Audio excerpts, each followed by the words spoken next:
Usa ka shipping company nga nakabase sa Japan nagdonar og $1 million o 58 milyones sa peso aron makatabang sa amihanang sugbo nga nabiktima sa 6.9 magnitude nga linog. Si Ana Comiso adunay report. Sa buhatan ni Governor Pam Baricuatro, gitunol sa kadagkuan sa Cebu Ace Maritime International Incorporated ang manager's check nga nagkantidad og $1 million equivalent og 58 million pesos nga donasyon. Ang 58 milyones pesos nga donasyon gikan sa Nesin Kayon kumpanya nga nagbase sa Japan. Oh my God!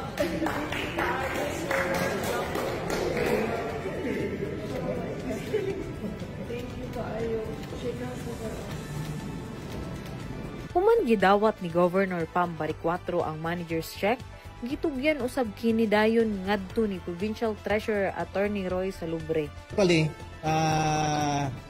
nakuan pud mi na surpass pud mi kay na overwhelmed pud mi nga nakakuan mi mo pag kahibalo sa among uned sa Japan, siyempre namon ni mga Pilipino kuan po dito na staff.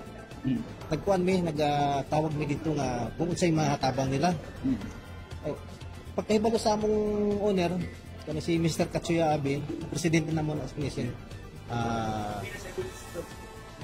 Gitawag dayon nga adto dito ang Cebu province. Mo na unang nikuan sa ilang una adto sa Cebu province. Kanya pagkuan ka kay mag-remit mi anytime from now mag-remit mi $1 million.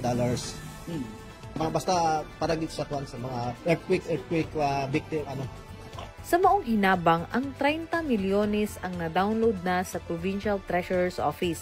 Samtang ang nahabilin nga balanse gamiton mismo sa kumpanya sa ilang padayon nga relief operations. Si Governor Pam Baricuatro dako kayo og pasalamat sa tabang gikan sa Japanese firm nga Nesin Kayon Co. Limited. You know, I just want to express my gratitude to Nisen Con for their donation of $1 million. No? So this will be much help to the province of Cebu in our recovery and our rebuilding phase, especially to those affected in the north. Anyhow, they also said na gusto nila si ambulance ito i-purchase for this amount. So that's what they want, but direct yun, kinakamantay. Usa pa man ito na purchase, we need to purchase one, so the money would come from their donation. Balita may labot ang Sugbo, Ana Comiso, Sugbo News.